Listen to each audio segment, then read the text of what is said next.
Hello dear friends, मैं सुमन और स्वागत करती हूँ आपका अपने चैनल आपकी सहेली सुमन में।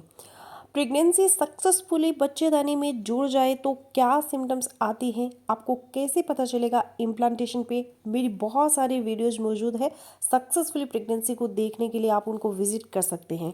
वैसे भी बहुत सारे वीडियोज़ में सक्सेसफुल इम्प्लांटेशन की जो मेन सिम्टम्स लोग बताते हैं कि आपको इम्प्लांटेशन के टाइम पे इम्प्लांटेशन ब्लीडिंग होगी और इम्प्लांटेशन पेन होगा, पेट में दर्द होगा और साथ में हल्का फुल्का 1-2 ड्रॉप्स आपको ब्लड के आएंगे। अब ये इम्प्लांटेशन ब्लीडिंग और इम्प्लांटेशन पेन तो मेन सिम्टम्स है, लेकिन मेरे काफ़ी सारे व्यूवर्स ये कमेंट्स करते हैं कि हमें प्रेगनेंसी कंसीव हुई है या हम ट्राई कर रहे हैं तो हमें तो इस टाइप की कोई सिम्टम्स इम्प्लांटेशन पेन जैसी या फिर उस टाइम पर ब्लीडिंग जैसी कोई सिम्टम्स हमें जाहिर नहीं होती।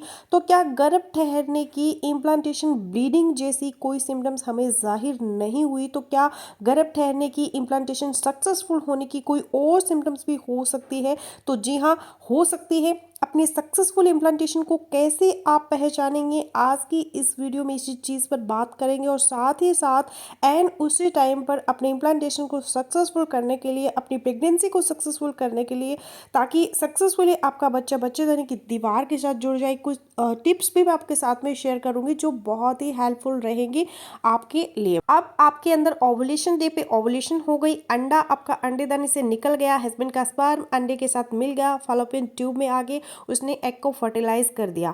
आपका एग फॉलोपियन ट्यूब के अंदर ही रहेगा 5 से 6 दिन, वहां पर उसकी रैपिड सेल डिवीजन होगी, एग थोड़ा सा बड़ा होगा, जो फर्टिलाइज हुआ है उसकी ग्रोथ होगी और वो ब्लास्टोसिस्ट बन जाएगी। जब वो ब्लास्टोसिस्ट बनेगा फिर फैलोपियन ट्यूब उसको पुश कर देगी यूट्रस के अंदर, जहां पर वो बच्चेदानी की दीवार के साथ जुड़ेगा और इम्प्लांटेशन हो जाएगी। इसको हम कहते हैं इम्प्लांटेशन। तो इम्प्लांटेशन ब्लीडिंग और इम्प्लांटेशन पेन के अलावा और कौन कौन सी सिम्टम्स आपके अंदर जाहिर होंगी जो इंडिकेट करेगी कि आपके अंदर गर्भ ठहर गया है। बच्चेदानी में इम्प्लांटेशन का जो टाइम होता है, यानी कि आपका जो एम्ब्रियो है बच्चेदानी की दीवार के साथ जुड़ने का जो टाइम है, ऑलमोस्ट आपके पीरियड की डेट से 8 से 10 दिन पहले का यह टाइम होता है और इसी टाइम पर आपकी प्रेगनेंसी की असल शुरुआत होती है। बच्चा जब जुड़ जाता है बच्चेदानी में तो अगले 9 माह तक फिर यहीं पे ग्रो करता है।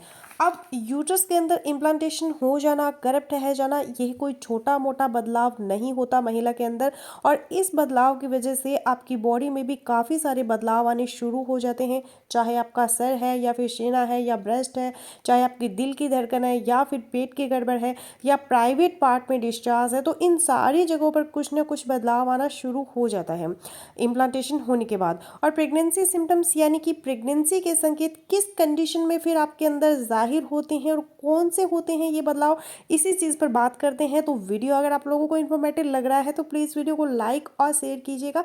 चैनल पर पहली बार आए हैं तो प्लीज़ चैनल को बिना सब्सक्राइब किए मत जाइएगा। अब आपका एम्ब्रियो जैसे ही इम्प्लांट होता है बच्चेदानी की दीवार के साथ तो ब्लड का सर्कुलेशन वहाँ पे बढ़ जाता है, आपकी फूड्स खाने की इच्छा बढ़ जाती है, यूँ कह ले कि आपकी फूड क्रेविंग आपको ज़्यादा से ज़्यादा होने लगती है, एनर्जी का कंजप्शन आपके अंदर ज़्यादा होने लगता है, ग्लूकोज आपकी बॉडी के अंदर जो होता है वो ज़्यादा यूज होने लगता है और आपको क्रेविंग होती है कि आप तुरंत से कुछ मीठा खा ले, कुछ मिठाई गुड़ चीनी जो भी अवेलेबल हो आप तुरंत खा ले। तो मीठे की क्रेविंग होना भी एक सिम्टम है कि आपके अंदर इम्प्लांटेशन का प्रोसेस हो रहा है। अब दूसरी जो चीज़ है कि आपको थकावट महसूस होती है इस टाइम पे।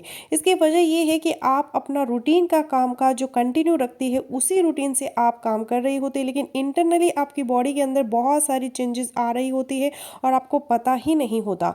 इम्प्लांटेशन के बाद इंटरनली आपकी बॉडी बहुत ज़्यादा वर्क कर रही होती है और आपके नन्हे से बेबी को ब्लड सर्कुलेशन और एनर्जी तेज़ी से पहुंचा रही होती है, क्योंकि उसके अंदर भी सेल डिवीज़न तेज़ी से हो रही है।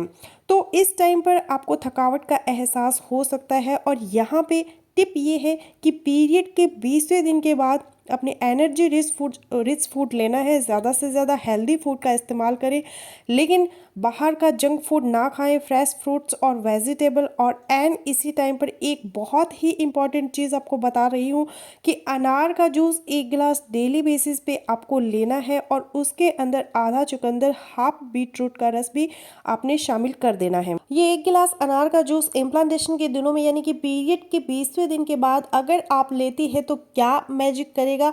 एक तो आपके बच्चेदानी के अंदर जो एंडोमेट्रियम है, अंदर वाले जो लेयर होती है उसको डेवलप होना बहुत ज़रूरी है, उसको डेवलप करने में हेल्प करेगा, जो कि इम्प्लांटेशन में हेल्प होगी आपकी।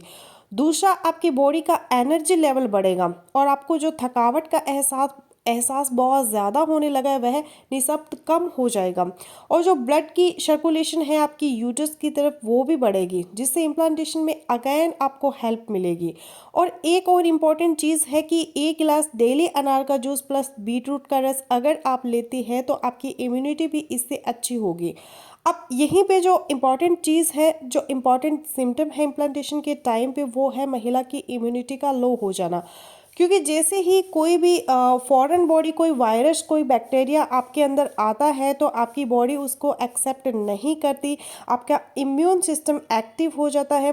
आपका इम्यून सिस्टम उस बाहरी एजेंट को फ़ौरन किल करने की कोशिश करता है, मारने की, ख़त्म करने की कोशिश करता है। इसी तरह जो मेल का स्पर्म फीमेल के अंदर आता है तो महिला की बॉडी उसको भी एज ए फॉरेन बॉडी लेती है, लेकिन यहाँ पे एक नेचुरल प्रोसेस ये होता है कि फेवर करने के लिए प्रेगनेंसी को, ताकि गर्भ ठहर सके, आपका इम्यून सिस्टम एक्टिव नहीं होने दिया जाता और उल्टा आपकी इम्यूनिटी थोड़ी लो हो जाती है, ताकि आपको प्रेगनेंसी कंसीव करने में आसानी हो। और इस लो इम्यूनिटी की वजह से आपको इस टाइम पर फीवरिश फीलिंग हो सकती है, बुखार जैसी शिकायत हो सकती है, नज़ला जुकाम हो सकता है, थकावट का एहसास हो सकता है, सर में दर्द रह सकता है, चक्कर जैसी शिकायत हो सकती है, एनर्जी लेवल लो हो सकता है। अब यहाँ पे भी अगेन एक टिप है, कुछ रिसर्चर्स में ये चीज़ प्रूव हुई है कि इम्प्लांटेशन के दिनों में आपको चाहिए कि ओमेगा 3 फैटी एसिड जिन फूड्स के अंदर है वो ज़्यादा से ले।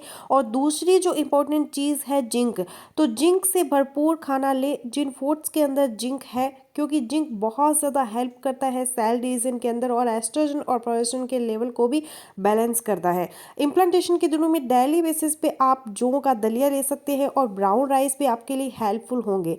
अब यहाँ पे नेक्स्ट इम्पॉर्टेंट चीज़ है जो आपका ब्लड फ्लो है, चूँकि यूट्रस की तरफ और वहीं पे किडनीज पड़े हैं तो किडनीज में से ज़्यादा फिल्टर होता है और आपको यूरिन ज़्यादा आता है, बार बार आता है। दूसरी बड़ी वजह ये होती है कि उस टाइम पर आपके बॉडी का जो मेटाबॉलिज्म है तेज हो जाता है, उसकी वजह से आपको प्यास ज़्यादा लगती है और आप ना जानते हुए भी पानी ज़्यादा पीने लगते हैं। तो जब यूरिन ज़्यादा बनता है, बार बार आपको वॉशरूम हर आधे घंटे के बाद आपको यूरिन करने की हाजत होती है। और यहीं पे एक और चीज़ भी बता दूं कि आपके यूरिन के अंदर भी कुछ और चेंजेस भी यहाँ पे आ जाती है जब आपका इम्प्लांटेशन सक्सेसफुल हो जाता है। स्पेशली आपके यूरिन का कलर, यूरिन की स्मेल, यूरिन में झाग बनना यूरिन करते हुए, ये प्रेगनेंसी के हार्मोन्स बीटा एचसीजी और प्रोजेस्टेरोन के बढ़ने की वजह से यूरिन के अंदर चेंजेस आती है। और इस पर अलग से एक वीडियो मौजूद है, आपके यूरिन के अंदर कौन कौन सी चेंजेस आती है जिससे आप अपने इम्प्लांटेशन को पहचान सकती है। लिंक नीचे डिस्क्रिप्शन में और ऊपर आई बटन में दे रही हूँ, ज़रूर देखिएगा। अब अगली बड़ी चेंज आती है आपकी ब्रेस्ट के अंदर, टेंडरनेस हो सकती है, हाथ लगाने पे दर्द हो सकता है, निप्पल ज़्यादा सेंसिटिव हो सकते हैं। अब आपके दिल की धड़कन भी थोड़ी सी बढ़ जाती है। प्रोजेस्टेरोन हार्मोन की वजह से आपका ब्लड प्रेशर थोड़ा सा लो रह सकता है, कभी कभी आपको घबराहट जैसा एहसास हो सकता है इन इम्प्लांटेशन के दिनों में। और इन्हीं सारी चीज़ों की वजह से आपके अंदर मूड स्विंग्स आते हैं, सर में दर्द होता है, आपके हाथों पैरों में हीट जैसे निकलती है, इस तरह की सिम्टम्स आ सकते हैं।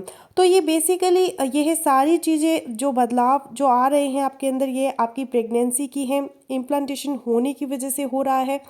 तो बेसिकली आपका काम है कोशिश करना और फिर रिजल्ट के लिए दुआ करना। प्रेगनेंसी सिम्टम्स को फील ज़रूर करें, लेकिन बहुत ज़्यादा स्ट्रेस ना ले, टेंशन ना ले, इन संकेतों को अपने ऊपर कभी भी सवार ना करें। इम्प्लांटेशन पीरियड को स्ट्रेस फ्री रहने दें, अच्छा खाएं, अच्छा सोचें, फोलिक एसिड की टेबलेट ज़रूर लें, भारी भरकम सामान ना उठाएं, रूटीन से एक्टिविटी जारी रखें, वॉक करें, चहलकदमी करें, हल्के फुल्के एक्सरसाइज आप कर सकते हैं।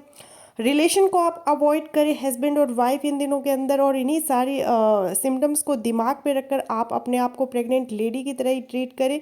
वेट करें अपने पीरियड की डेट मिस होने का, 8 दिन जब ऊपर हो जाए फिर टेस्ट करके अपनी प्रेगनेंसी को कंफर्म करें। तो बस यही था मेरा आज का वीडियो। आई होपफुली मेरा आज का वीडियो आप लोगों के लिए यूज़फुल रहेगा। मिलती हूँ नेक्स्ट वीडियो में, तब तक के लिए बाय बाय।